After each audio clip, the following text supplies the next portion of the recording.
I think Mahomes is going to win. But I don't know how you can bet against Mahomes. Exactly. So that's where my head's at. There you go. One more time. Again, I think the can is the cool part, but it tastes great too. It tastes great. It's a unique soda. It's like, it's a great flavor. And yeah, I'm just, like I said, I'm being paid by Mountain Dew to be here to talk about this, but I wouldn't align myself with the brand that I didn't believe in, and I believe in this flavor of soda. Do you have a stylist, or are you picking this stuff out yourself? The sweater's fire. You like it? Oh, okay, cool. Yeah. I don't know. Yeah, I was told to wear something unbranded. Okay. So this is what I wear. All right. It's something it's one of those things. It's like I'd love to. I can't pull it off, but I'd love it. It's too cool. Yeah, thanks. I appreciate that. Yeah. Have a great day. We appreciate you, and enjoy it. Yeah, thank you. Cool.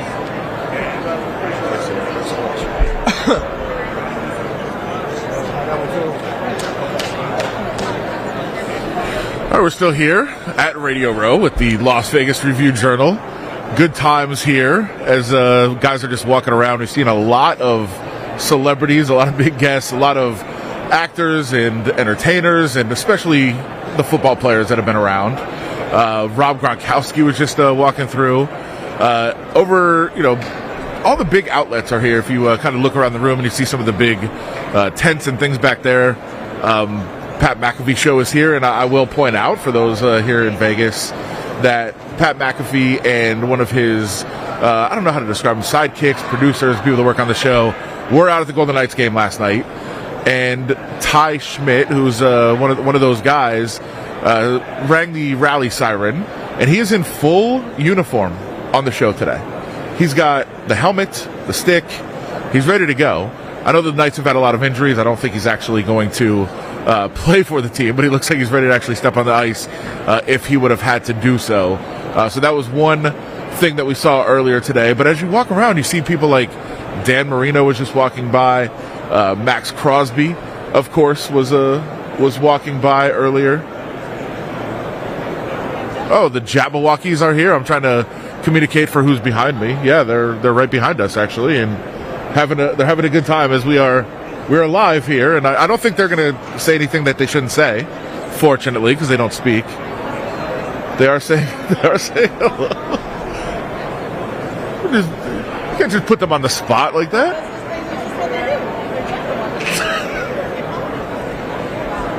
Impressive. It's great.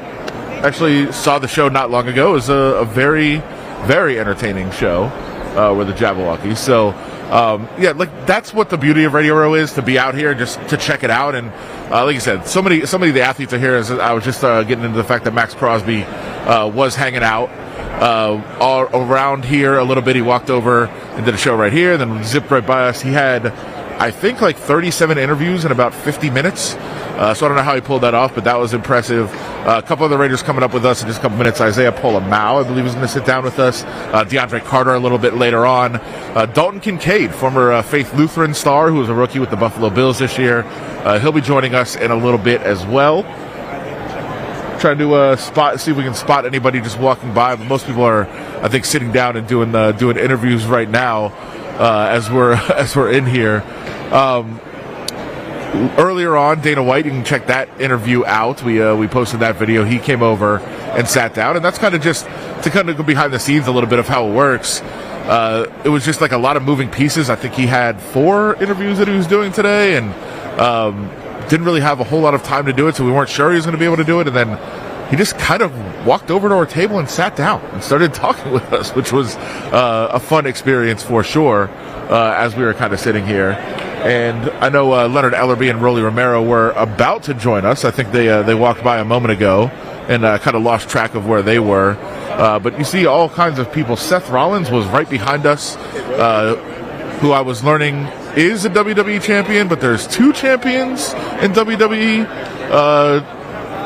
We got Trey Tucker coming on. Trey Tucker's going to join us right here. Trey, how you doing? We're just coming right over here to try to point out to where we're going to be, but Trey Tucker will be joining us from the Raiders, rookie wide receiver, in just a moment here. So, how you doing? Right over there. So we're gonna have him sit in as we're just live here. Just gonna jump right into it with Trey. No, go ahead. Go ahead and sit right there. We're just live, so we're streaming right here, so we're just going to jump right into it. Okay, all right. Nice. Trey Tucker joins us right now from the Raiders. I want to get into your rookie season and just how you kind of assess it, but what is this like? As you kind of walk into this room and see the chaos, there's Hall of Famers, there's entertainers, I saw some, musicians around here. This is kind of a crazy scene. 100%. I mean, it kind of reminds me a little bit of the combine. You see like all the different prospects, and you see media and all that. But this is at a different level. I'm excited to be here. I love to see cool stuff like this. Obviously, being in Vegas, it's always vibrant, but this is just kind of next level. And like I said, excited to be here. Was there anybody that you saw that you were like, oh, that's a cool guy? I would say Cam Jordan. Okay. Yeah. Just because I haven't never seen him in person, but he's a legend, obviously with the Saints.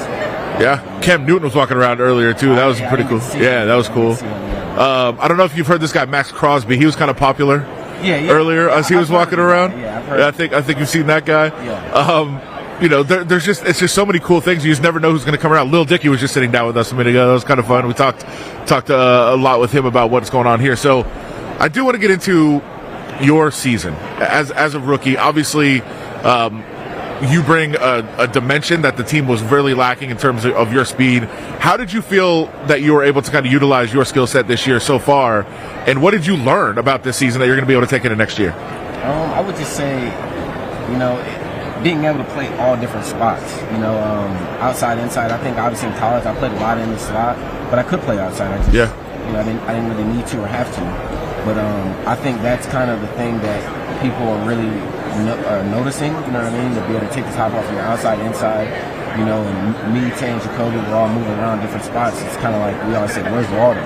Obviously you're looking for 17. Where the heck is he? But, if you lose track of me and Cove, then, bad things might happen. So, but I just say what I've learned, just like I said, just being able to do a bunch of different things. Kind of got to be utilizing some cool situations, out of the backfield and that kind of thing. So, for me, it's a thing to expand on and take it to even the next level this upcoming year. As a wide receiver, you just mentioned 17. When you get drafted to the Raiders, how quickly are you like, that's somebody I want to be able to learn from and just kind of get excited about that? Yeah, that was the first thing I thought about. Devontae Adams is like the Raiders. He's a big brother to me, literally. Yeah. I love him. He's a big part of the reason my progress really started to show. Just because him giving me the little nuggets, and obviously me, I had to go out there and apply it. But yeah, that's the first thing. I remember watching games with the Raiders, because obviously the Raiders and the Chiefs are a big thing. So before I even got drafted there, I've seen a bunch of games, and just seeing him over the years at the Packers, and now it's like, that's my guy. It's just crazy how fast it happens. So. I think one of the first things a lot of people noticed, especially for a rookie, just the maturity that you came in with, I think the thoughtfulness, it's very obvious right away when you talk. Is that something you knew that you had, or is that something that you were just kind of like surprised that people are so like, oh wow, like this guy has something? Is that something you were like conscious of, that you kind of had that level different than other rookies? Yeah, I would say that's kind of always been, that's just the want to for me, like my actions of what I want to be and what I want to do. That's just kind of how you have to be. I was like this in college. I maybe like this in high school, maybe a little more immature. Yeah. I just feel like, for me, it's just always where I want to be and how to get there, and how to approach things, So analyzing a bunch of different things, analyzing people, knowing where I am, stuff like that. So for me, I feel like it's always been there. And like I said, it's just my approach to the game and what I want to do. Oh, look at this. Teammate joining here. How you doing? We're live. We're just jumping right into this. Isaiah, how you doing today? Not too bad. How's everybody doing? I'll just jump in. What is this like? We talked to Trey about that. What was it like to just walk in here and just see like the craziness that's going on? Yeah, honestly, I've never been a part of something like this or even seen anything like this. So it's really cool to experience. We'll get into a little bit of how Trey's season went. How did you kind of assess what this season was for you personally and for the team?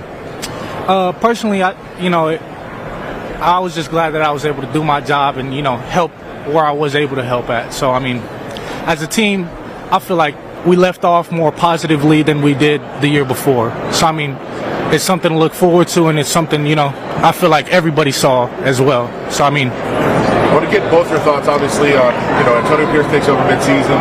We saw what kind of happened to the team, how the response was, and now he's the guy. It's his job full-time. I know a lot of you guys were lobbying for it, so I guess how did it feel just knowing, like, okay, this is the situation, and this is what we're going to have going forward? Yeah, I mean, for me personally, I felt good that, not only that we're heard by Mark Davis, and the fans, everybody, they all felt the same way about Coach Pierce, and everybody was rallying behind him, and I'm glad that Mark Davis was able to see that and really just fall behind everybody else as well. Yeah, just like Zay said, like, to be able to, because I know some of these guys were in a similar situation years ago, and to be able to be heard and fans, wanting the same thing, it's kind of like everybody's on the same page, and that's what you want as a fan organization, that kind of thing. So I'm excited for him, man. I was rooting for him, we all was, everybody was, leader of man, and I'm excited for this year. Trent, your side of the ball, a lot of things to stay the same. On defense, on your side of the ball, a lot of changes. Luke Getzey comes in. Have you studied him? Have you looked at what he does? Kind of hit him up already and said, hey, I can run, man. Yeah, so it's funny because my best friend I grew up with, who got drafted with me this year, he played for the Bears. He got drafted with me. Okay. Tyler Scott. So he was kind of out there. I was familiar with that offense, obviously. I'm familiar with what he did with Tay and A-Rod over at the Packers, so I know there's a lot of familiarity, like with my receiver coach and him. They worked alongside each other, so I think it'll be pretty good for us, I think everyone will be on the same page on the side. Something that we are here, of course, for Super Bowl Radio Row here at Mandalay Bay, but something that has been talked a lot about. First of all, it's two rivals that are playing in the Super Bowl. It's the Chiefs and the Niners. Neither one is liked by the organization, the fans. But to see the Chiefs in the locker room at the facility, I know fans are upset. How does it make you guys feel? We're right there with them. Yeah, we're just as upset. Definitely don't like seeing them, paint their stuff all over the Raiders locker room. I mean, I don't like any of that, so I'm right there with everybody. Trey, you don't look like you like it very much either. I would just say, man, congrats to them. They earned it, but yeah, I'm not a big fan of it. I'm not a big fan of seeing their helmet either on this fear ball, on their way down here. But like I said, man, they earned it. Really good team. It's a division rival. It'll always be that way. So we'll see them next year, and I think we'll remember this for sure. 100%. I guess for both of you, like, what does the offseason look like? When does it start? How much? Because I think it is important to get away, to rest. Like, you don't want to work 1,000 miles an hour right now and just wear yourself out. Afternoon. So when does it start to kind of ramp up, and what does it look like for the next couple weeks? I took a couple weeks off, probably 2 weeks off, but watching the playoffs, I don't know if it's everybody, but I started feeling guilty, just like these guys are still working. I'm sitting at home not doing anything. Like, I got to get back to work. So, I came back last week. I saw Trey in there working out. So, I feel like we both feel the same way. Like, we got a big year coming up, and we got to get to work. Trey, you're grinding? Oh, yeah. The grind doesn't stop, man. Like he said, I got a big year ahead of me, obviously. Expected, the role I'm expected to have and all of that type of thing. So you got to be able to receive that. It just doesn't. I've never just been handed over to the type of guy. I got to put the work there and make sure that when the season rolls out, that I'm punching every game with a bang. So that's my goal, and I'm excited to do that. What does Trey's speed look like? It looks crazy.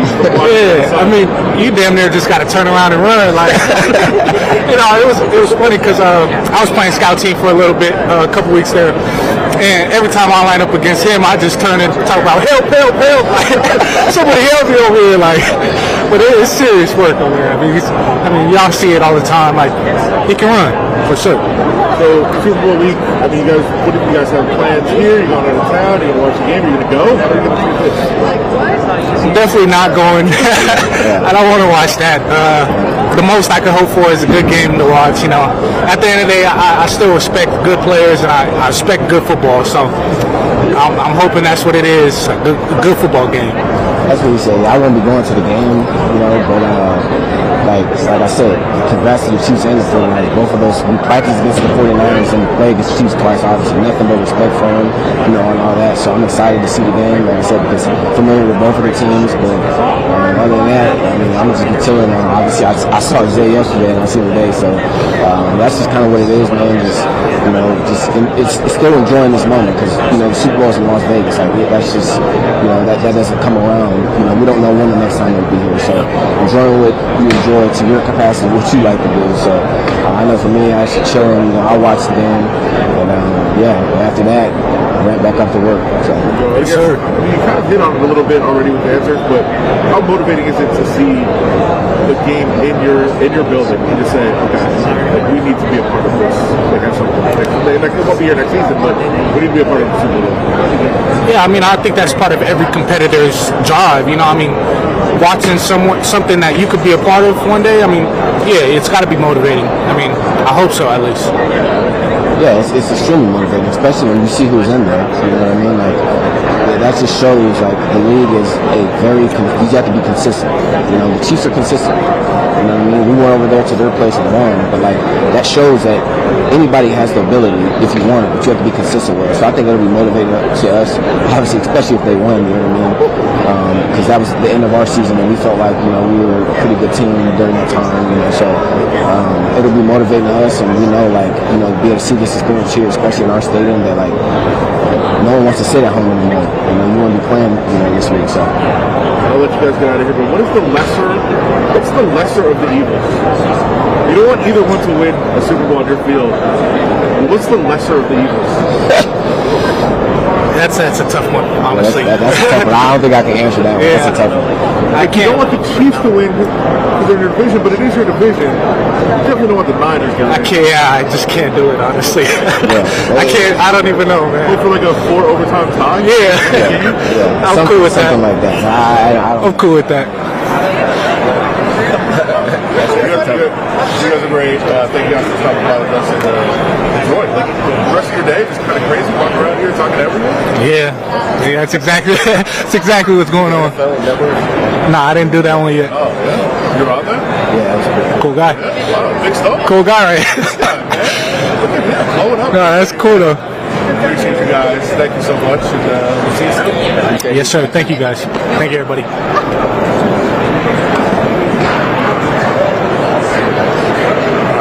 Stay live here is get them out of here, get some new guys. Thanks a lot, appreciate you. Good stuff there. We're still here, Radio Row, with the Radio Row, and get ready to bring in more guests. You never know what's going to sit down here, so it's good to have those guys together and be able to break down what they're doing here on Radio Row with the off-season next week, how they are kind of handling things. It is tough. I was hoping they would make not a pick, but declare what the lesser of evils was, and that did not happen. You wouldn't give an answer, and that's probably the right thing to do.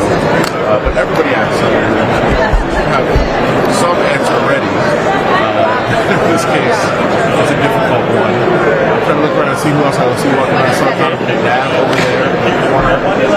So I'm going to see Leonard and I saw him as well.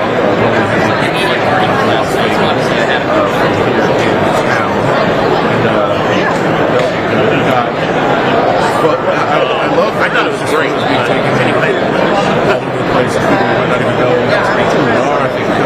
I won't have. I'll tell them not here, unfortunately, because we have to have wire cards together in a lot of places.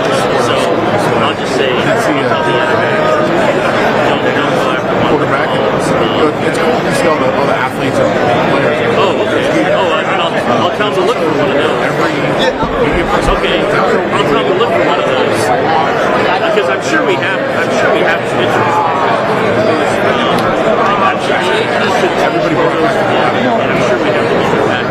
Tomorrow, but their booth is being constructed back over behind us.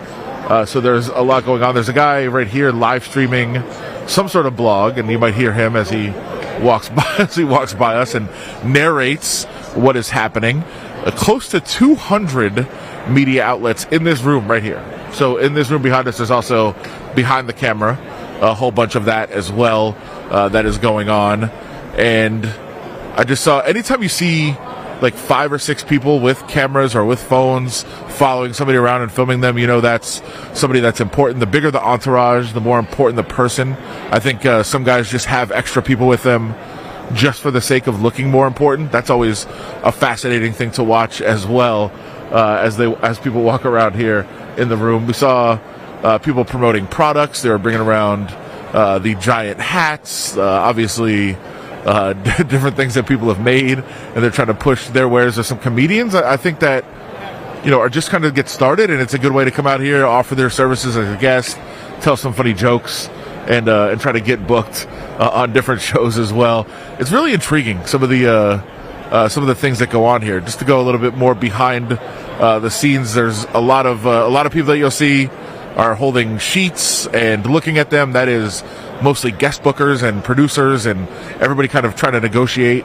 Will you come on this show? Well, yes, I'll come on if you bring me this person, this bigger guest tomorrow or the next day. We'll give you a little bit of time with this person in exchange for this.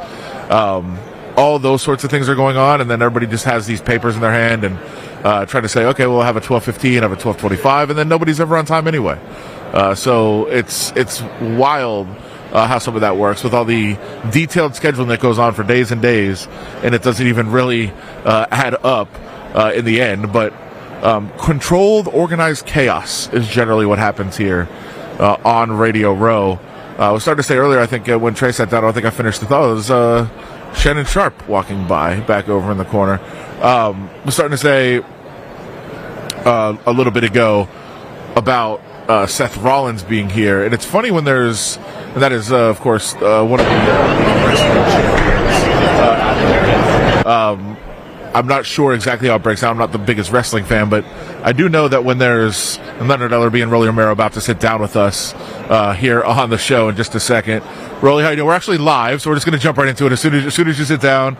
Leonard Ellerbe is here as well. We'll grab both of them at the same time. Leonard, we're live here, so okay. We'll jump right into the conversation. That's it. Let's do it. We'll jump right into the first of all, before we get into the fight that's coming up here, this young man. What is a Super Bowl Radio Row media spectacle like this like to just kind of walk around and see all this craziness going on? It's amazing. This is, I think, my 3rd time. Obviously, the first 2 times were with Floyd. It's an amazing experience. It gives you the opportunity to access media from all around the world that traditionally you wouldn't see in boxing. Yeah. So it's a chance for Rolly to come in and promote his fight and talk to all these wonderful media people. Not all of us are wonderful. A lot of us. And this is another opportunity to cross him over into the mainstream world, and that's really what it's all about. And Rolly, for you, this is, I mean, it's the first time in Vegas. It's it's where you live. I'm gonna tell you like this: we got a master plan right here, right? Okay. So we're trying to do this football crossover right now because me and Frank Gore are gonna fight. I know he's a lot bigger than me, but me and him are gonna. Pretty big guy. But man. I mean, he already has some pro fights and all this stuff, right? So me and Frank Gore are gonna fight. Did you see him around? I don't see him around right now, but I seen. I was at his fight when he fought in San Antonio. Yeah, me and Frank Gore are gonna fight. That's what we're trying to do right now. After the Pitbull fight. I was going to say you have a pretty big fight coming up. So tell us why this fight is intriguing to you, and what you think is going to make it a fun fight to watch. I mean, you probably don't want it to be a fun fight, but why will? Oh no, I want it to be a fun fight. It's gonna be fun. Okay. It's gonna be fun. I thought you just wanted it to be just squash him. Well, I'm gonna just touch you and not hurt you. Stay away. Boom, boom. No, I'm gonna go in. Boom, boom, boom, boom, over and over and over again. Leonard, what is it for you that makes this fight good? It's a tremendous fight. Actually, the 4 fights that we have on the pay-per-view portion of the moment, they're going to be tremendous fights, and they're going to be all action fights. And starting with the main event with Keith Thurman taking on Tim Tszyu, tremendous fight. Tim Tszyu, he's from Australia. He has a very exciting style. He's been busy. and he's had a chance to fight in front of the U.S. fans, and they kind of, embraced him. But he's taking on Keith one-time Thurman. Keith's been off for a minute, but the one thing Keith Thurman does after all the long layoffs, he doesn't show any rust. And I fully expect him to shock the world on March the 30th and upset Tim Zoo. And we go into the co-main. This is the Rolly show. Rolly's actually going to steal the entire show. This is a tremendous fight. Pitbull Cruz, again, he has a very exciting style because he comes forward and, low center of gravity. He's a shorter guy. And again, this fight is definitely going to end in a knockout. And I fully expect as soon as people taste Rolly's power, good night. It's all over. And really, the division is stacked. It's a fun division. I mean, how excited are you to not only have this fight, but all the possibilities that are out there? I mean, it's an alright division right now. I mean, we got TakeOver Thursday. We got 30K pay-per-view buys and the dude that nobody ever heard of. So, and then we got Rolly, the most outspoken person in boxing. So, fair enough. It's my job to make it the most poppin' division in boxing because we don't really have too many competitors. There are fun fights, though. I mean, I understand what you're saying. But there's fun fights. I mean, as far as like the belt holders, there's only one entertaining belt holder. There's another name that people have said, and I've heard what you said about what happened with the fight. A lot of people are wondering, what about Garcia? But I've heard the answers of why it's not happening. So why isn't that fight happening? His promoter just didn't want it to happen. It was, it's just clearly he just didn't want it to happen, and they wanted to go do some dumb shit.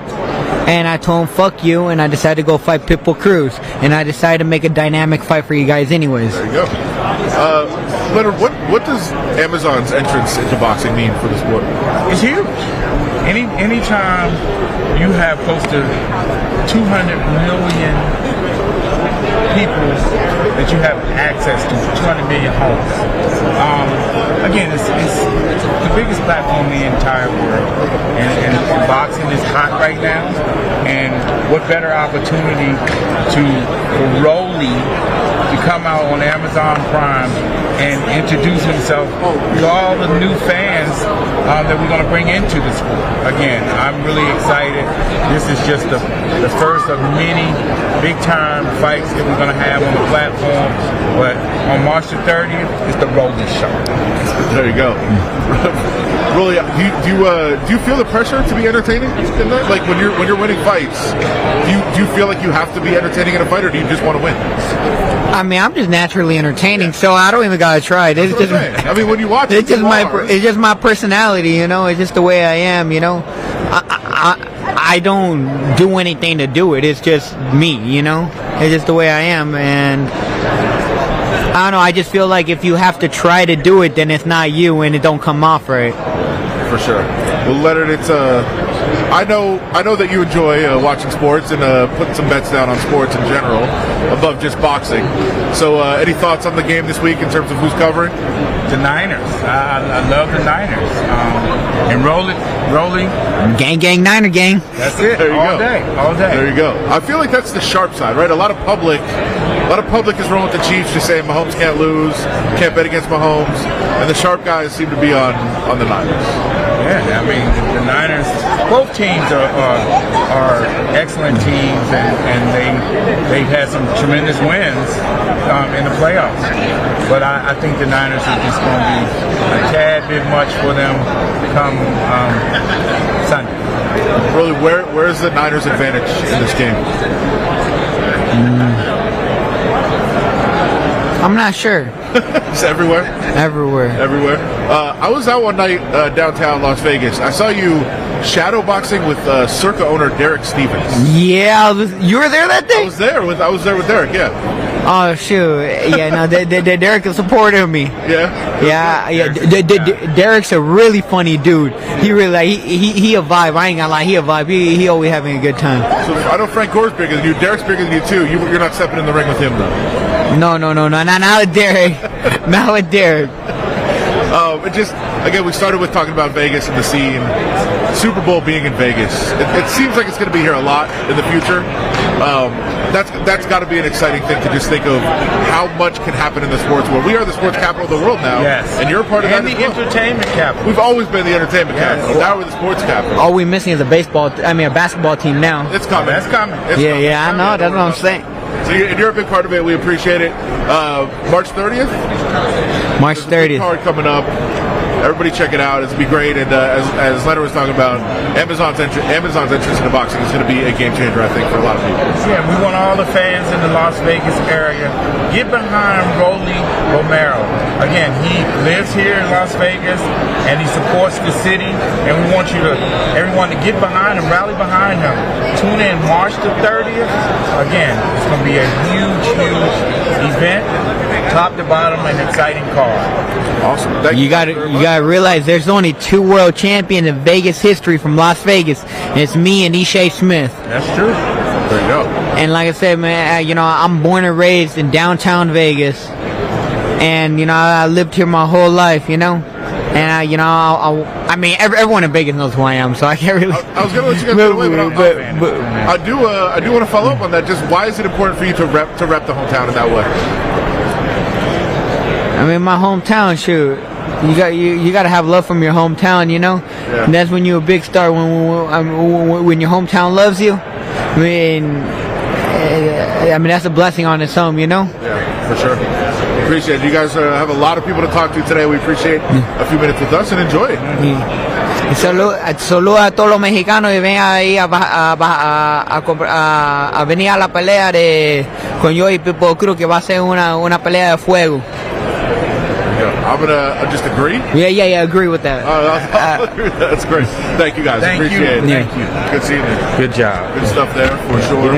Rolly Romero and Leonard Ellerbe joining us here on Radio Row to stay live, I guess, here for a few minutes as we continue. I'm trying to figure out. This is how things go out here. I have a couple of guests calling right now at the moment, trying to figure out how to send that message. I apologize for doing this on camera here, but I'm going to have to text this person back and tell them where we are. Sorry about this one, but yeah, there's a lot of people going on around here, a lot of people walking around, checking things out. We have another person about to join us right now, so I'm just trying to make sure they can find us as they're just walking into the room right now.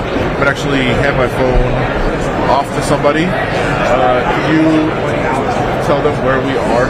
I'm handing you a phone right now. That's how we do things here. We transition, we move forward, and continue from Radio Row here at Super Bowl 58. Rolly Romero, Leonard Ellerbe just joined us, as we mentioned. Just follow it up from earlier. Dana White had joined us. You can check out that content up Review Journal and Vegas Nation. All the things that we've done throughout the week are up there. Thank you. So we got that taken care of. Just kind of looking around more. That is a giant chain, and I'm not sure whose belongs to that. They're handing them out over there. Oh, it's not a real one. So that's the case. So actually, I was going to see if he just wanted to jump in real quick. Is he walking? The person? Oh, wait, he's coming by?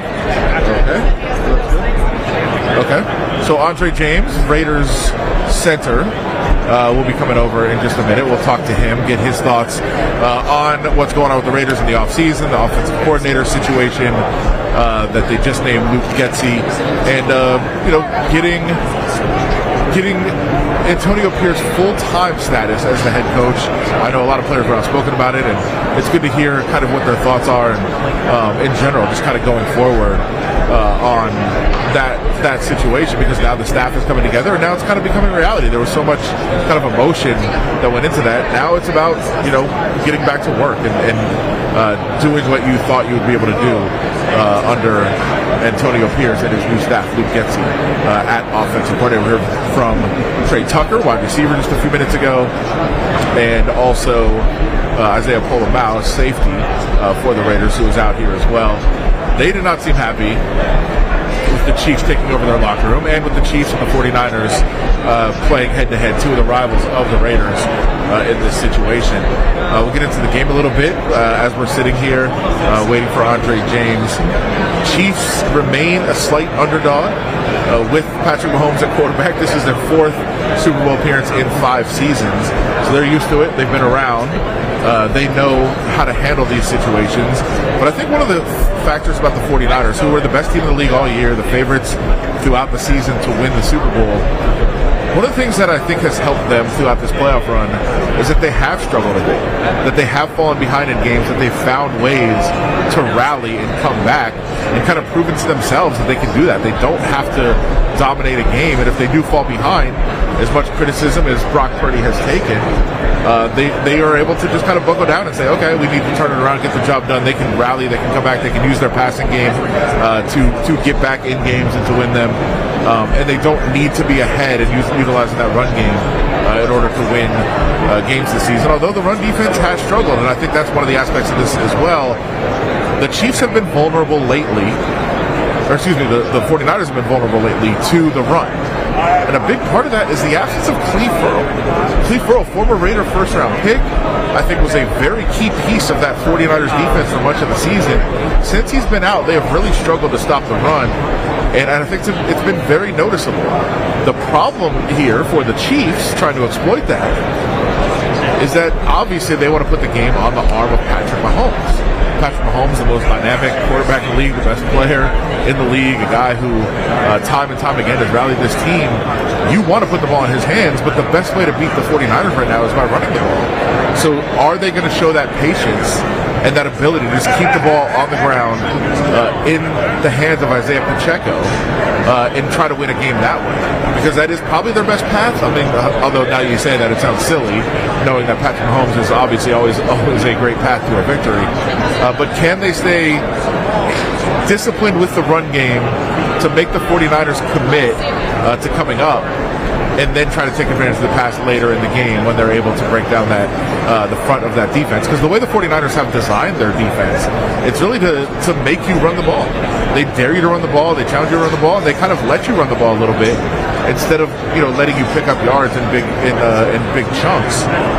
And it's just been a little bit worse lately. They've been able to at least contain the run. Now they can't stop it at all, and that is a big factor. So I think that's a big key to watching this game. Maybe one of the most important battles in this game coming up on Sunday.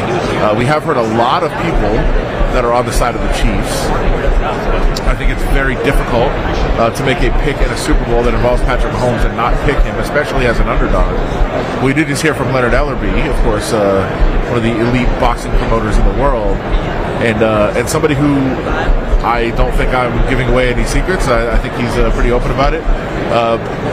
Bets almost every day on a regular basis, and he loves betting football, he loves betting basketball, and he's on the side of the 49ers. I think that's something you've heard a lot. A lot of the really sharp bettors, a lot of the people that have been around a lot that are in that world are leaning to the 49ers because there's value there. The 49ers, before the playoffs started, if you would have made this line, you would have probably made the 49ers maybe a 3.5-point favorite, a 4-point favorite, and now it's only 2. You have to lay less than a field goal. They basically just have to win the game, and I think that's a big part of the fact that the 49ers have struggled in the playoffs. They've had to rally in both the games.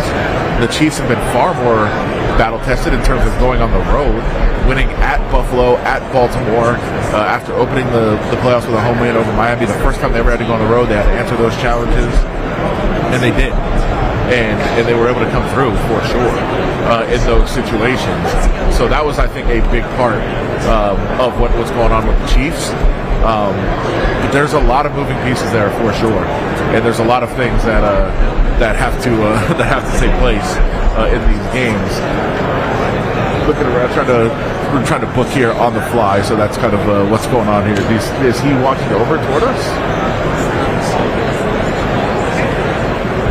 Okay. All right. Okay. He's okay.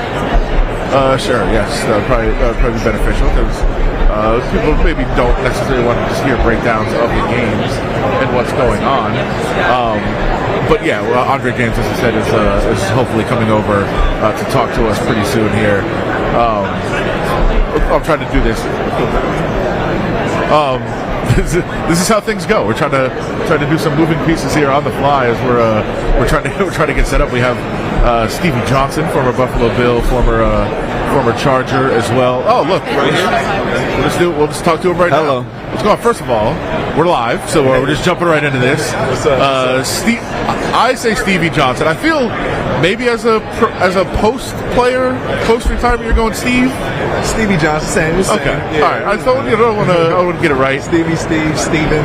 I want to get into football things. I know you are very involved in the community. You're very involved in a lot of charitable activities. So I want to give you a chance to speak about that, especially not what you do in general, but also you got some stuff going on here in Vegas as well. Yeah, man. You know what I basically did when I got out of the league, my wife and I created a business for student athletes and entrepreneurs. You know, a lot of people have the business for people that's, you know, the top 5, the guys that's highlighted, but there's a whole ton of guys out there that's struggling and coming from the bottom, like I did, coming from the JUCO ranks. You know, those 7th round guys, those get in the back door type. What we do is we provide life skills and resources for them. So just in case you don't make it, you wasn't fortunate like myself to make it through and, you know, have a career in the league, you still have life skills like understanding how to manage your money, learning how to cook for yourself, learning how to communicate, you know, because communication is huge with networking. Yeah. And that ties into what we have going on. We have a summit out here with our partners, Pigeons of New York, which is an NFT group.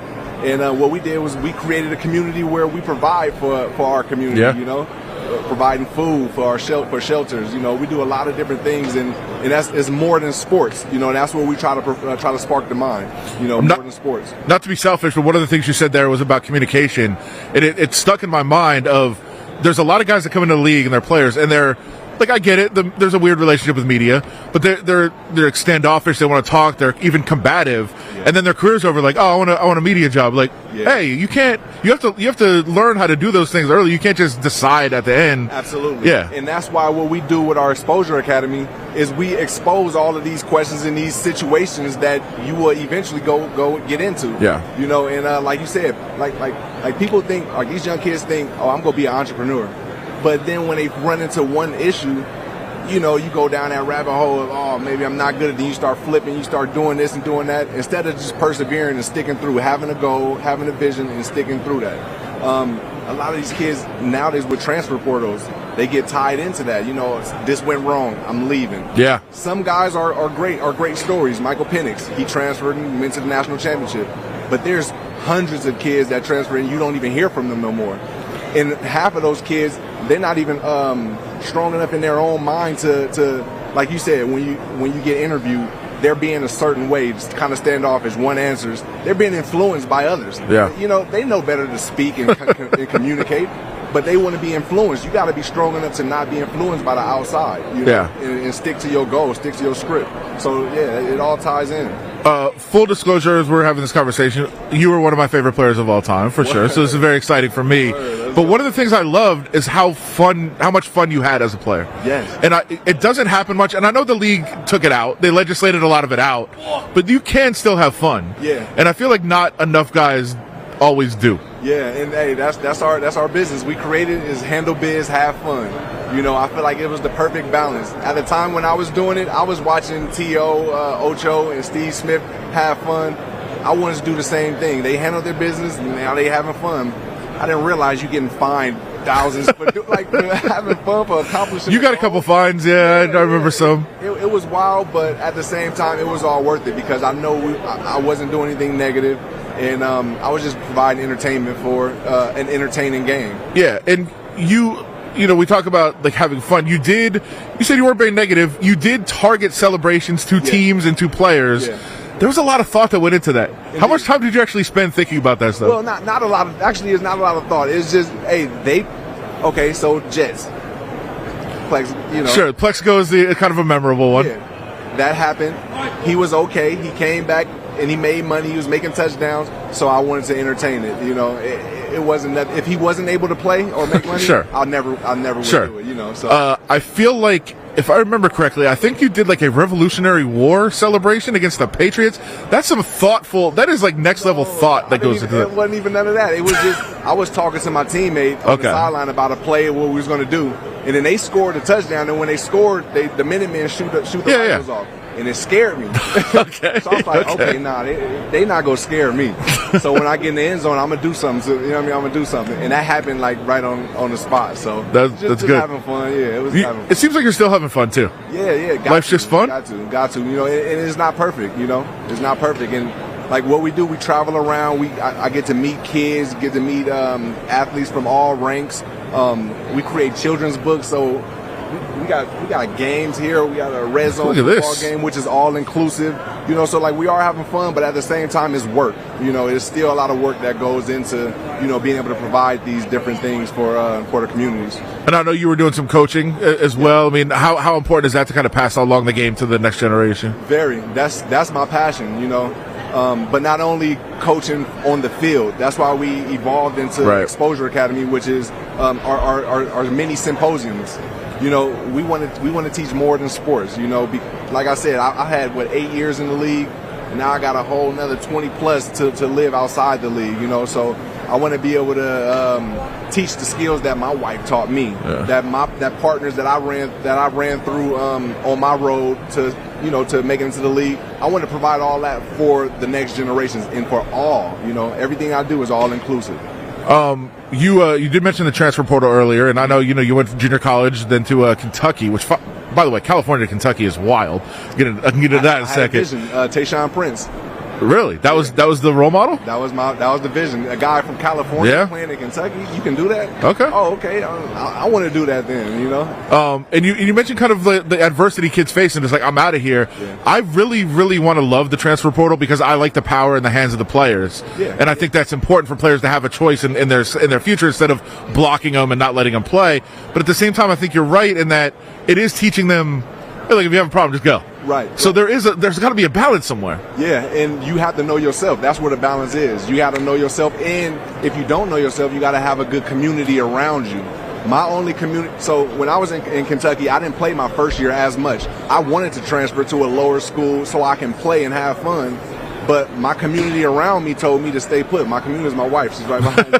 Hey, you go figure this thing out, all right? And I stayed, and I had to find a way and figured it out. And that's when I started using basketball into my routes, and I got more action. So I'm not against the transfer portal. I just don't know if the guys are equipped enough because it's a risk that you take. It's a risk that you take, and hopefully they have people in their corner that they can talk to about it and not just jump because my coach is not paying me no attention. It's got to be more than that. You mentioned using basketball. A guy locally here, Davante Adams, that we cover every day, talks about that all the time. Wow. And I have to imagine he's one of the guys you kind of like watching because it's similar in that style of using basketball, understanding space, understanding footwork, that sort of thing to get open. Absolutely. And Davante Adams is under the identity of space creator. I feel like there's different types of receivers in the league. My favorite is Keenan Allen, obviously. I know Keenan and Davante are really tight. Yeah. But, me and Keenan, we hit the grind together. And different type of, it's like coming to balance. It's how you move and how you're not doing technical things, but it's working in some type of way. Yeah. And I think we all developed it from basketball. Allen Iverson crossover, And Davante Adams is one of those guys that excels at being a space creator. So tell us again about just in general the work that you do, and then you got some stuff coming up in Vegas too. Yeah. So in general, our club HBHF is a brand that provides life skills and programs for all individuals, not just student athletes. We have flag football programs in Arizona, Buffalo, New York, Fairfield, and in San Diego. Our Exposure Academy is everywhere, is destination based. And out here in Vegas, you know, we got our Red Zone football game that we're promoting, and our summit, our Creator Summit, which is basically a bunch of business creators and NFT space creators, all in one building, speaking on how they became able. And just networking, just in case you need some help or something later on. Yeah, here's the time to create with these guys. Awesome, man. I think there's some folks who want to talk to you around here as well. So you're going to be doing some rounds, and I really appreciate your time. And I'm going to catch up with you in a couple minutes as well. Absolutely. As we're going to continue live here for a little bit, and then come find you in a bit. So I appreciate you, man. And I like the ball. You look like you throw too. I feel like. Yeah. You know, we always quarterbacks at one point. Yeah, of course. You know? Of course. Thanks, man. Stevie Johnson. Thanks for the time. Absolutely. NFL legend to me, for sure. One of my favorite players. So that was a great time with Stevie coming up. Just looking around here. And was I supposed to go to somebody else? Is there somebody behind me? I don't know what's going on. So, okay. We'll continue here from Radio Row at the Super Bowl. It's crazy because there's, like I said, there's people behind me and I don't even know what's going on. So I'm just going to assume that there's things happening and you guys can see it and I can't, which is fun here. I was talking about the breakdown of the game a little bit, especially the Chiefs offense against that 49ers defense. On the other side, of course, there's a lot of talk about Brock Purdy. And obviously he is not the more well-known quarterback in this game. He's not the more accomplished quarterback in this game, but he is perhaps the more important quarterback in this game, honestly, because everybody knows what Patrick Mahomes can do. Everybody knows how good he is. What are you doing? Oh, do you want to? I mean, we're live right now, so do you want to just go sit down over there for a second? Just jump in. This is a big celebrity just walking by, trying to say hi to me, but I'm on the air, so I just gotta continue going. I don't know, which one do you want him on? This one? Doug Kazarian. I was told half an hour ago you were only live for 10 more minutes. Well, I thought we were, and then I just kept talking. Okay. It's kind of how it works. And then, yes, there's a lot of things happening. For the record, you talked to me. I didn't talk to you. Finished at first. I heard you say that. I don't know what's going on. Doug Kazarian. Yeah, you have someone you... Yeah. Hey, come on. You don't need me. We're live right now, so just jump on it. You're good. That was good. My biggest draft prop last year. Don't say that. Right there you go. Las Vegas. I need to wear this? If you can hear me. I can hear you. Perfect. First of all, I want to get in here right now. Everything else, the experience crazy. The Super Bowl being in Las Vegas. It's crazy. It is, yeah. For somebody that's been around here, like, what is this like? Just look around and see this actually happening.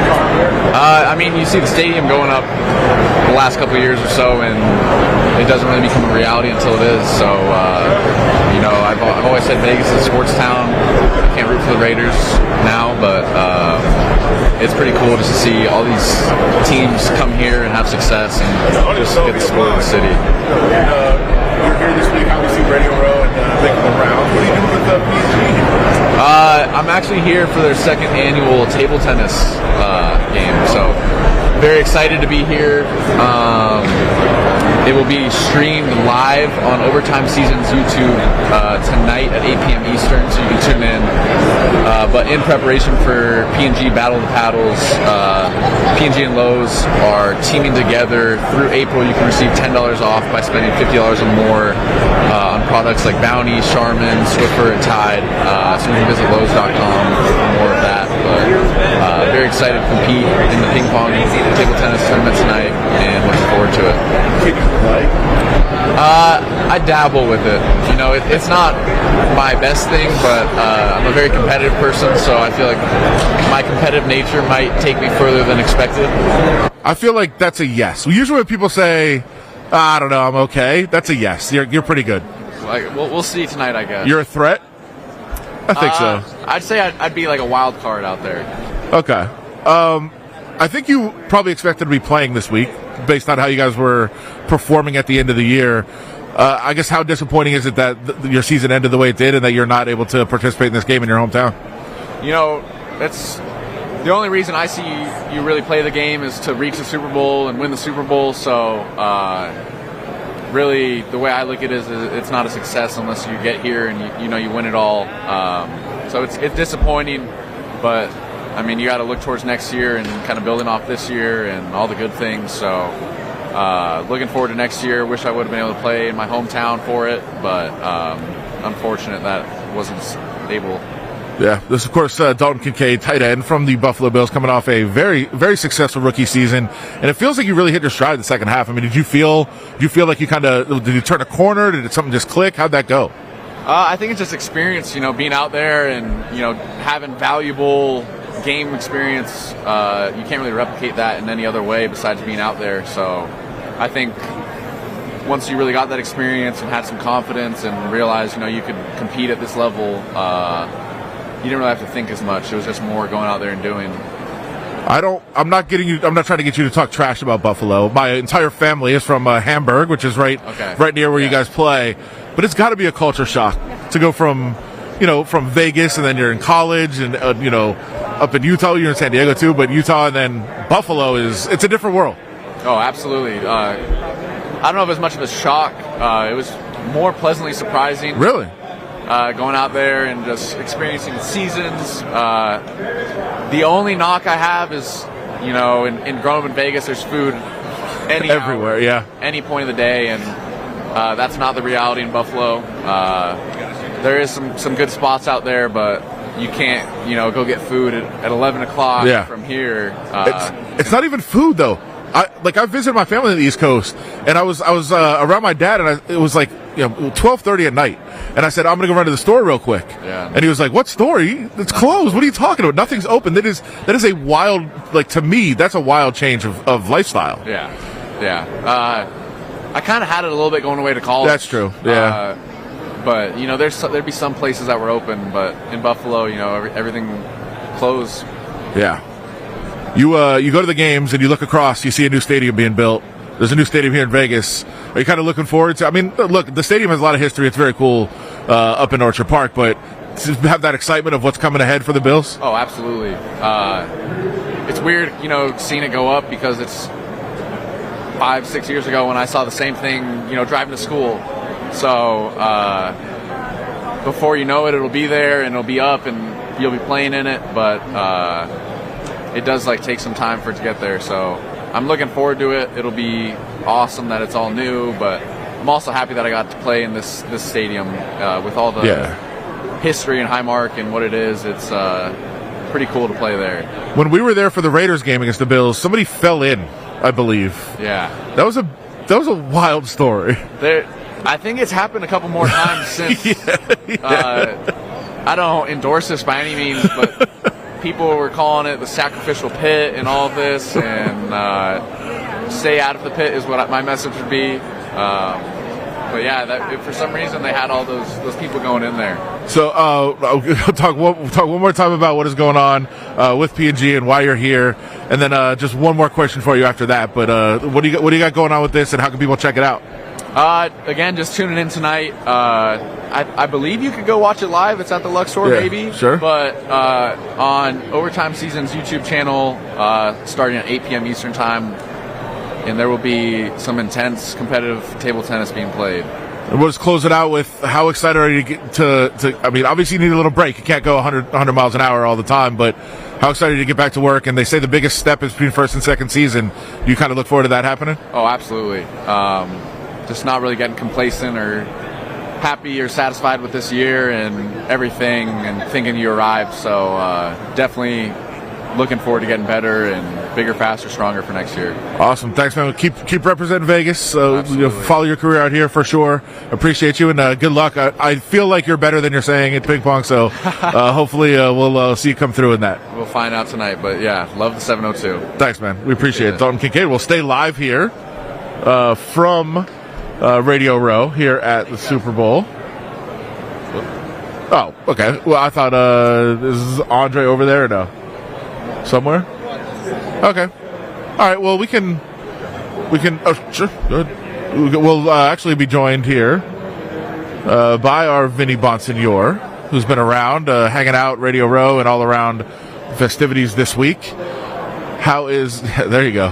This is important. You want to get it taken away. Vinny, how you doing? Doing good. How are you doing? This is the busiest Wednesday of a Radio Row Super Bowl that I've ever seen. I'm just throwing it out there. Wednesdays are the big day. They are the big day, but this is the biggest, and I've been to a few. It's not my first rodeo, so it's telling you, I think, that this convergence of entertainment and sports and Las Vegas, the allure of Las Vegas, the attraction of Las Vegas, is playing a factor. Yeah, I mean, there's no question. It's the convergence of entertainment and sports and everything else that is going on, and also the showing off the Valley, because I think a lot of people have kind of laughed and joked about the team being out in Lake Las Vegas, but I think that's a cool part of our community. I think it's cool that they're out there. Well, having taken the bus out there a couple of days now, I think people are like, "Whoa, really? We're in the back? Are we?" And I'm like, "Yeah, this is part of the whole deal." It does. I mean, and today the sun finally came out. Yesterday was a little sketchy, the first day that we went out there with the weather. So it looked, I was as a quote unquote local now. I'm going to call myself a local. I was like, man, I wish the weather was better, because I've been there on some brilliant days. Today the sun started coming out, and it was just beautiful. It was glistening, and there's a lot of green because of the rain. And then, like you said, you look at. It was dark when I got here. I'm talking about out there. I know. I'm saying it was dark when I came in here. I didn't see the sun at all. It's out there. I can confirm that the sun. Well, now I've been in here about 3 hours, so I can't confirm that it's still out there. But it was this morning, and it looked beautiful over at where the Chiefs are held up, and the 49ers. And yeah, people are like, oh wow, it's kind of far away. Even though everything's relative around here, it's not that far away. Remember, the Rams practiced in Thousand Oaks in the Super Bowl. And you talk about far away. And the Bengals were at Pasadena. They were at UCLA. Which is, I mean, that's like off of Sunset and LA traffic. Yes, exactly. It's a little different. It's great that it's out here. I know you talked to Antonio Pierce yesterday a little bit. And he did a couple spots on Radio Row. He was soaking up just like everybody else has. What impression did you take from his comments? Well, as he said, it's just been run since he took over, and I think we can kind of appreciate that being here, because that's all we're doing, which is great. But can you imagine your first go around as a coach, and you're trying to build out a staff, you're trying to interview people? Like, these are all things that he's never really had to do before, and I think that as he goes through it, I'm reminded of him bringing in a Marvin Lewis. I think that was a stroke of genius right there. Whatever you want to say about Marvin Lewis as a coach, I mean, he's done it. He did it for 16 years. I had to go back and look. I was like, he really was there for that long, in Cincinnati. And it's not like they always had success, but the point being, he's been there, done that.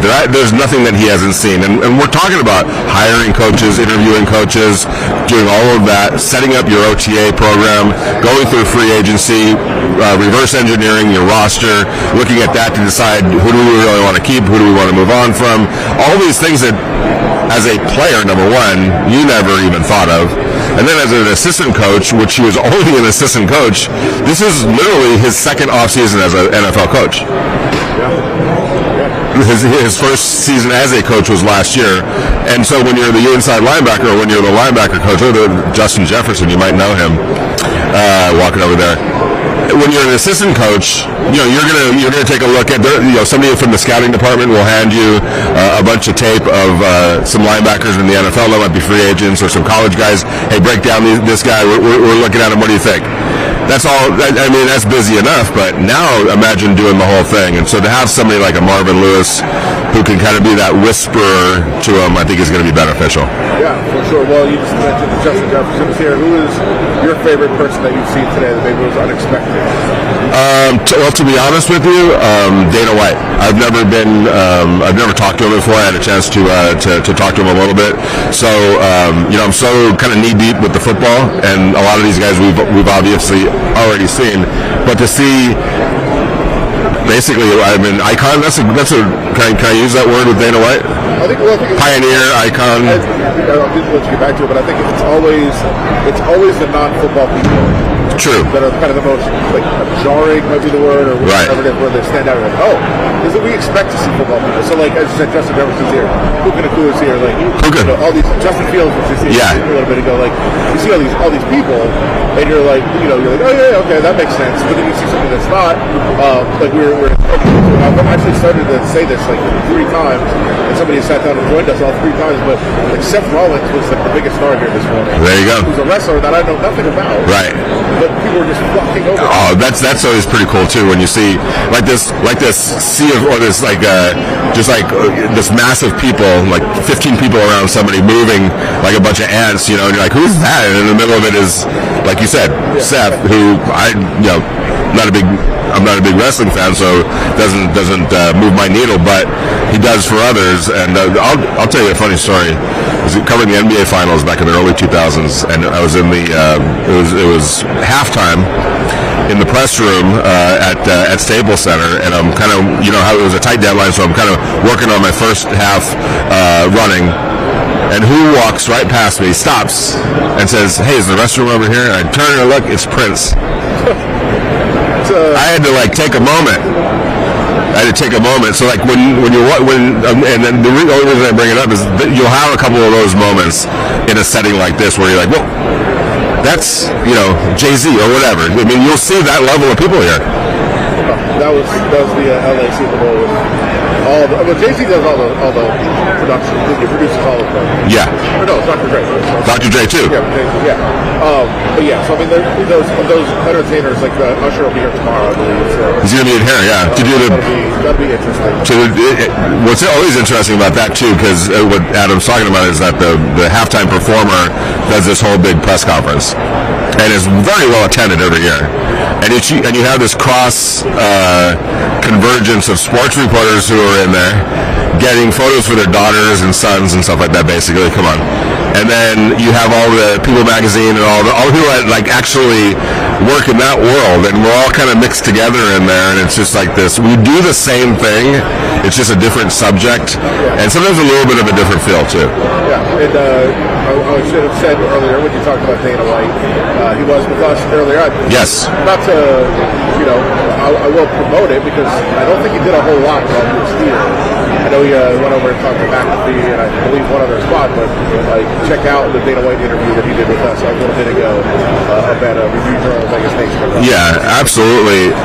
And that's a tribute to you and the investment that you made as a sports writer in UFC, probably at a time where not a lot of people were maybe taking it as seriously as retroactively that we should have been, and people recognize that. So congratulations to you for continuing to have that kind of a relationship where he's going to see Adam Hill and he's going to say, that's somebody that I definitely need to talk to. And we should hopefully tomorrow, we'll definitely be out here, but we should hear from Oscar De La Hoya tomorrow, which should be fun. Puka Nakua is joining us tomorrow as well, which should be very entertaining. Puka is, huh? Former Liberty High. Well, briefly. Yeah. He was there for a second. Brother Kai was definitely a Liberty guy, so we'll get into a little bit of that. Cade just joined us. He was on with us a little bit ago. There's so many people I said now. Stevie Johnson, who I was saying, sometimes you just have to, you're not really a fan of players when you're actually covering, leagues or teams. But earlier, before you started doing that, you had favorite players. Yeah. One of my favorite players of all time.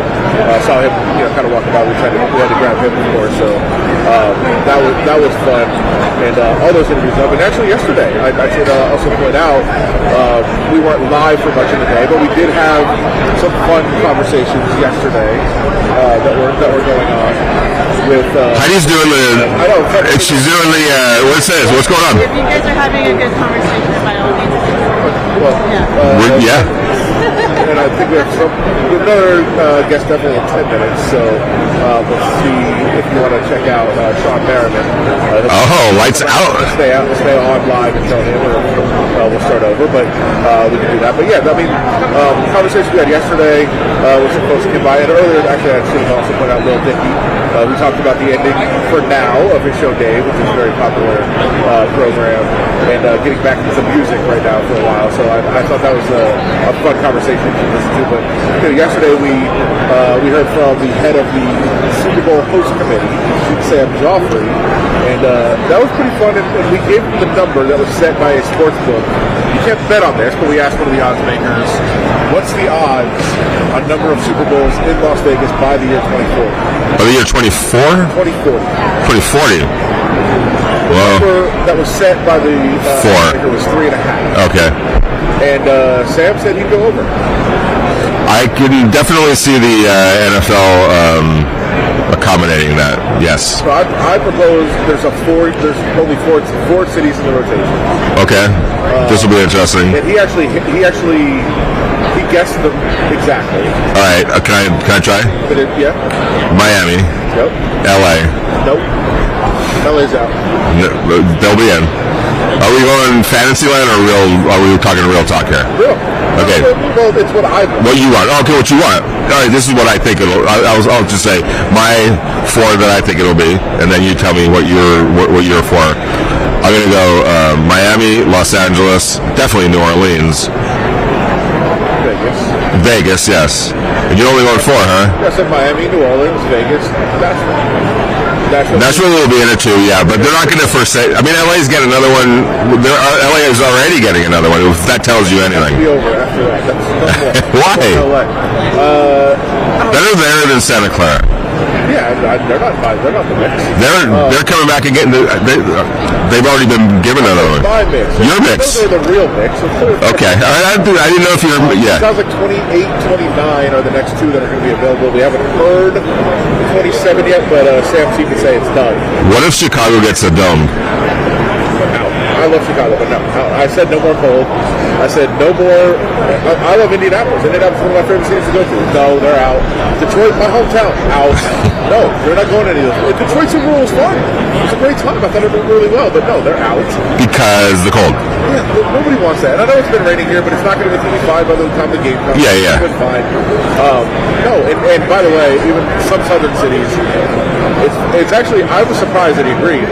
I said Jacksonville was such an epic disaster, and it's such an awful city that they should never go there again. And he actually seemed to agree. Who? Sam, one of the Las Vegas. Yes, how can you? I'll never forget last year.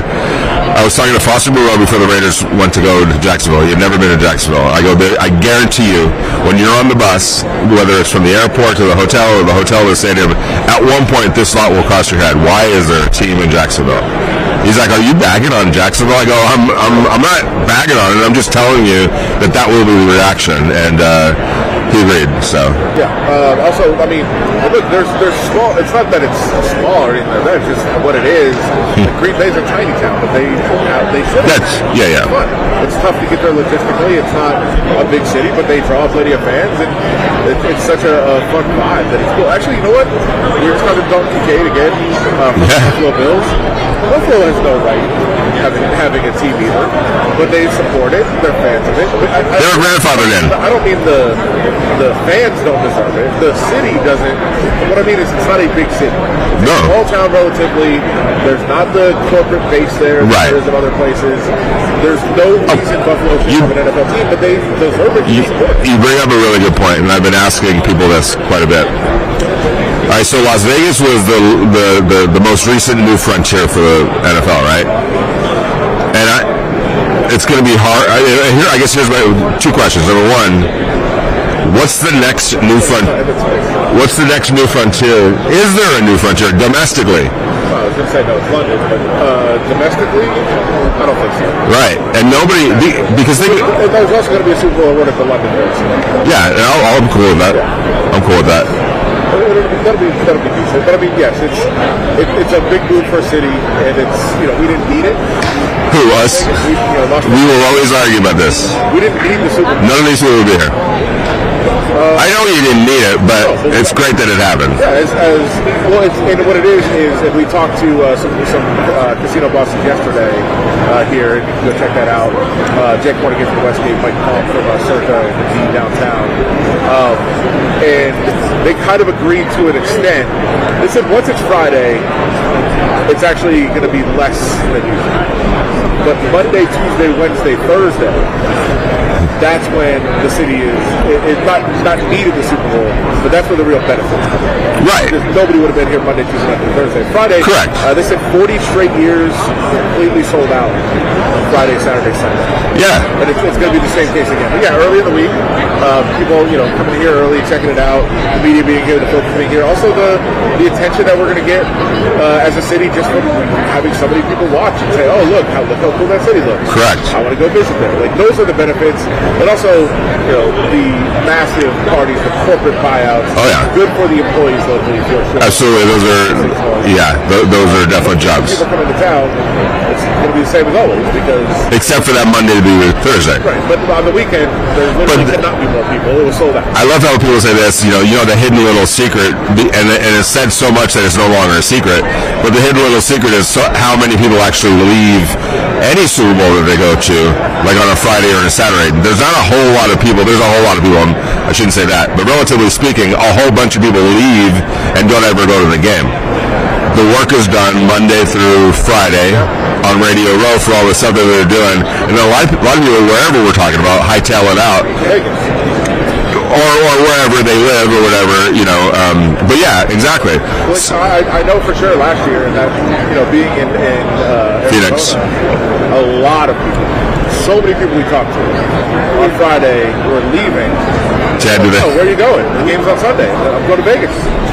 Like that was the thing that we learned from last year. We mentioned earlier, DeAndre sitting right over there for sure. What's up, brother? How you doing, man? Good to see you. How you doing, sir? Adamville, Vinny Bunch, Sean Merriman with us. Former NFL player, but also and a guy who really loves MMA as well. So your Dana White was sitting there a little bit ago, and now you are following suit. First of all, how you doing? I'm doing well, man. Just kind of taking it all in. I think that the radio roles is cool for me because you talk to people throughout the season and you kind of put a face with a voice, and so you see everybody in one room, and I always thought that was pretty cool. Yeah, for sure. It's a great time around here, and an opportunity for someone like you who wants to get their message out and talk about what they're doing to do it to a whole different people, a lot of different audiences too. So just how many interviews do you think you do? 25 plus a day, 30, close to 30. And to me, what it's about is, like I said, you got people from not only the country but internationally. Right? I did a station the other day from Ireland. And so, as football grows and NFL growing in the eyeballs internationally, you get these opportunities, and obviously have a growing combat sports or MMA business that I also get a chance to talk about while I'm talking about the big game. And I was just you make a good point, and it struck me too. When you have something that you're prideful about talking about, whether it's the NFL or whether it's your venture in the fight game, that makes it a whole lot easier, right? Yeah, it does, man, because, I try to only get involved in things I'm passionate about, and, we talk a lot about, former athletes kind of struggling to find that next thing, and so I said, look, once you find something you're passionate about to give you that same feeling of running out to 70,000+ people, then you got it, because we already have the passion, the discipline, the work ethic. Yeah, you're just going to do something else that you're just as passionate about as you did on the field. When you're in college as an athlete like you were, your lens is obviously going to class and all that, but you had an NFL was part of your lens, right? And then you get there, and then you want to maximize that. But at some point, that lens has to expand to beyond the NFL. When did that start expanding for you? It really happened at a young age. I was called lights out since I was 16 years old. And so for me, I get an opportunity to, the NFL is the biggest platform you can play on. I played on the biggest platform, at least here in the States anyway. And so that gives me a good ground to kind of transition to pull and support and promote something else, right? Being in the combat sports space. And that's why we're having the growth that we're having, because I just kind of built-in fan base from what I did in football, and now transitioning some of these eyeballs and getting the football fans to watch an MMA fight. I've always thought that was the biggest the biggest push for us, and the reason why we're moving as fast as we are. It sounds like you're also creating maybe another career for some athletes that are maybe at the end of the line in football, but they're great. Look at you. You honestly look like you could go play down the mark, and that's a testament to your discipline and all that. But I'm sure there's a lot of ex-players that say, I'm still a good athlete, I'm still relatively young, there has to be something out there that I can get into that can further that and continue it. Yeah, we talk about the NFL career being on the average like 3 years long, right? 3-4 years max on the average basis. And so if that's the case, you got a lot of guys that get done early, right? That still have something left in the tank. I mean, on this fight we got coming up next Friday, we got AJ Hoskins, who played linebacker at Oregon. With Justin Herbert, right? And so when you have these type of guys that, you know what, I feel good, I can still go and compete, I want to create a different lane for me, because these former football players, especially that get into the sport, man, they're explosive, they're athletic, and that you just got to learn the discipline of the fight business. But for the most part, man, you're right, it's a platform for a lot of these guys to have another opportunity to build something great. What about just training? What have you found to be the best experience for you, just working through your processes and staying with your body? Like, is it stand-up? Is it jiu-jitsu? Is it wrestling? Like, what kind of training has really been? So I grew up in a boxing family. My uncles were professional boxers. So I already had kind of a boxing background anyway. And then I got into MMA myself between 2005 and 2006, because I was told by Jake Glazer over at Fox Sports, said, hey, I think that MMA can help you in football. And I said, okay, I'll try it out. And it did. I got really good with my hands. As outside linebacker pass rusher, that's everything, you being able to use your hands. And I just started training every offseason. I saw my body frame change. I started getting more lean, more endurance, more nimble, being a better pass rusher. And I just fell in love with the sport. So I try to get a lot of these former guys that, hey, even if you don't go take a fight, pick up some form of combat sports, right? Some kind of Muay Thai, boxing, jiu-jitsu, rolling, just something, because I think it does something for you, as you're making that next step. For sure. And then on top of it all, like, you look at current players doing that, even teams like the Falcons have done that in the past, for their own off-season training and programs, and just kind of teaching players like different agility moves and things like that through training. How beneficial is it for an active player to really have both disciplines going on while you're also doing like your regular football position routines? It's getting more and more popular. We see guys like Aaron Donald with all these crazy hand combat drills during the off season, and Micah Parsons, who picked up boxing this off season. There's guys that play for a long time. I've trained with Mercedes Lewis, who I think could fight next tomorrow if he wanted to. I can believe that. And so he's such an explosive athlete, and I think he would do well in combat sports if he decided to come over and do it. But more importantly, I think if anything's going to take you to the next level in football, or even a possibility, you always got to look into it. I just did it because I was told it could, and it did. And so we're starting to see it happen more and more often. Well, tell us about your event that's coming up here. Vinny's the flyer over there. Lights Out 14, Lights Out Extreme Fighting, live on Fubu TV. Lights Out Extreme Fighting 14 next Friday. We'll be in Long Beach, California. Yeah, 14. It's kind of crazy because the more and more it just get crazier and crazier. But you'll have 3 or 4 days off, and you ain't to promote the next one. I'm like, what happened to the time off that I used to have? But we have the next up and coming superstars, and I enjoy one thing. We talked about having a platform coming from the NFL now to support these up and coming fighters who are trying to make a name for themselves. And it's funny, we'll be at the weigh-ins, and I haven't always met all of our fighters, for the first time in person, because my matchmakers, everybody deal with it, but they'll see me and like, man, I got your jersey in my closet, hanging up on my wall, and I think that's pretty cool. But we introducing these Lights Out Tech gloves that can measure speed, power, punch, impact. Nice. Which is going to be really cool and interactive for the fans at home. And we want to give more and more data information for the fans. I mean, this stuff can measure the speed and power of a punch, and we're going to display it up on the screen. That's a really weird question about gloves. Have you noticed different promotions have different type of gloves in MMA, right? There's some with the curvature on the knuckles. There's some that kind of keep it more straight on the knuckles. But in the UFC particularly, you notice when they're straighter that there seems to be more eye poking. Eye poking, right? So are these gloves also kind of in line with that kind of technology to try to prevent the eye poking? Yeah, for sure. And you try to prevent that as much as possible. Obviously, it still happens, but when it's going to happen here and there. It's a part of it. Some guys do it purposely. Some guys guys don't. But I think with these gloves alone, and they're going to love it because it's going to capture so much data during the fight. I mean, to be able to tell the audience at home that somebody got knocked out from this number of G-force, and they're like, oh man, that's crazy, right? And it is. So we just got an opportunity to just advance the sport of fighting. Last one, Super Bowl. You got, obviously a former rival there as well as the 49ers. So, which way are you looking with these two teams? I'm so glad that those rivals. I'm retired. I'm away from the game. Because if this was 10 years ago, I'd be like, man, I'm going to 49ers. I don't care who anybody say, but 49ers are a better team talent-wise. And but the problem is that so were the Ravens and so were the Buffalo Bills, and the Chiefs beat them both. So until somebody knock off the definitive chance, I got to go with the Chiefs. Awesome, Sean. Thank you so much for dropping by. We really appreciate it. Keep up the great work, man. Thank you, man. Thank you. All right, and we'll keep things going here on Vegas Nation because soon we're going to have Duran coming over coming in the store there. If you've ever have been training combat school, you know exactly who I've been talking about. So Stitch is supposed to come by a little bit later here in about 10 minutes. Let's look at everyone over there content a little bit of a break.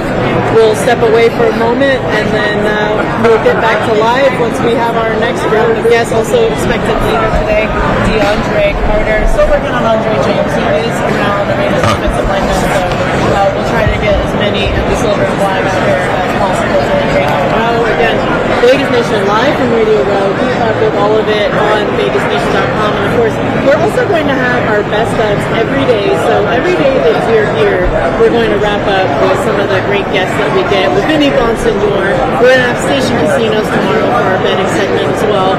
Lots coming, so please make sure to tune in and hit subscribe wherever you check out your YouTube and podcasts and all of our great stuff. So we're going to sign off for now, but we will be back in about 10 minutes with Stitch Duran.